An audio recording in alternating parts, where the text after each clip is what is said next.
Q&A time on the CU podcast. This is a two-parter from Sean Marafini, NJ_Gooner32, New Jersey Gooner.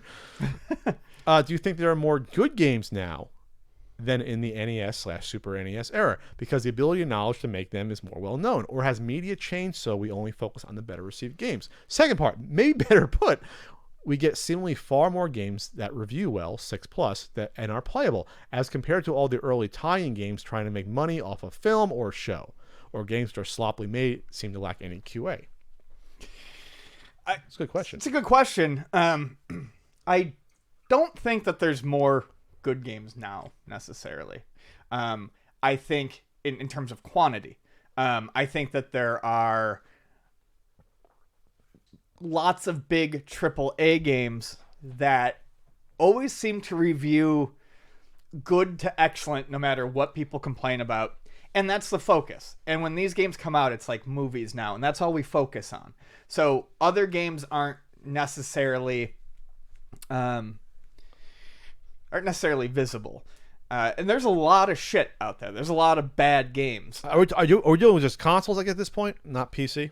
I would just take console, because once you get to PC... Yeah, just console, because they said NES, SNES. Okay, because once you get to PC, it's a whole different conversation. Oh yeah, no, it's totally different.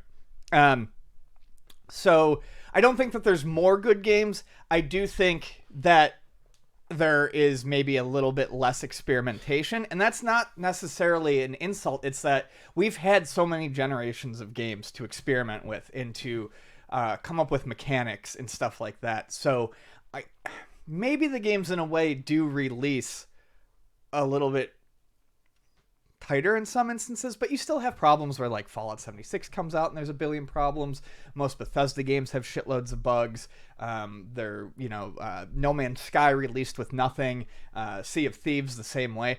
I honestly think the level of quality to crap is about the same back then as it is now. Now, you can interpret this two ways. When you said good games to me, does that mean ones that aren't trash and are playable, or actually just like aesthetically and creatively they're good? There's two different questions, because obviously in the Atari era, where they're barely playable or even slightly broken, they still were released. Right. Even as, Atari mainstream games that would show up in Toys R Us that shouldn't have been, that was part of the video game crash. They shouldn't have been released. Right. Some of those games.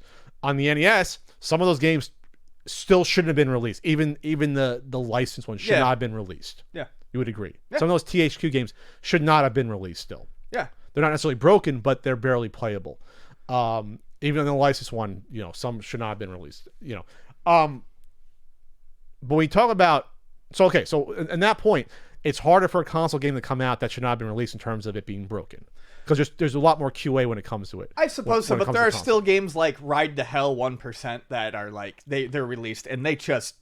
But they don't fucking work. Few and far between, though, in comparison. I guess. Well, like Big Rigs, it's like that game should not have been released. But that was PC. But yeah, PC is different, because I don't even know what the standard is on Steam for QA. Like, Steam doesn't play every single game before it's on the storefront, right? You can put out shit that doesn't even load up or barely loads up. So that's different. Console, though, I think we're probably in a much cleaner space, because I don't think Sony is going to allow a broken game on their store, or in stores. I mean, I guess if you're talking the difference between broken and not broken, that's one thing. There's less broken games. But in terms of actual quality games, once we get past the stage of broken and we forget about broken, I feel like the level of good games is still about the same. Well, it's the level of bad games was more back then in terms of... Because some just couldn't function. But the level of good games, the basket full of games that you may want to... It's the same, you're saying. Is about the same. Well, this is a human nature discussion, because when you look at the bell curve of intelligence and creativity of humans, I doubt it's changed much in 35 years. So it's not like we're working with different internal tools of what we had before to be able to be more creative than what we were before. We can do more in a game. Doesn't mean that we're going to think of stuff and execute it. Right, exactly. So yeah, you still have those probably 5 to 10, 20 games a year that come out that will be considered classics 50 years from now. Yeah. Every year you're going to have, 20 games that, oh my God, these are games that the Smithsonian will have 1,000 years from now. I feel like 20 is a bit high, but yeah. I see what I mean. 20 games that'll be essential to, these are what video games are. Maybe 10 of those are on a console, 5 are indie games, you know what I mean? I feel like that would that applies to the older systems as well. Like I said, this is just how many good games are there. This isn't like a ratio of good games to bad games or how many bad games. It's just the stuff that actually stands out now and then, I think, is about the same. Yeah, the ratio is the same. There's just less broken games. Yes. But we're talking about just what are, like, the number of 7 out of 10s are probably the same. Right.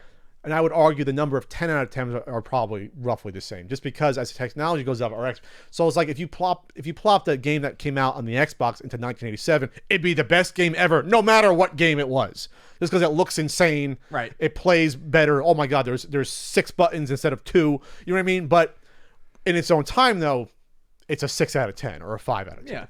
Yeah. So that's really the question we're talking about, right? You know, if you had I don't know, any random movie I could think of, I don't know, Sucker Punch come out in 1932, it would have been amazing back then for the visuals and everything, what you could do technology. But when Sucker Punch comes out in whatever it came out, 2011 or so, that wasn't as good, right? I have no idea. You're a big Snyder fan, that's why. Massive.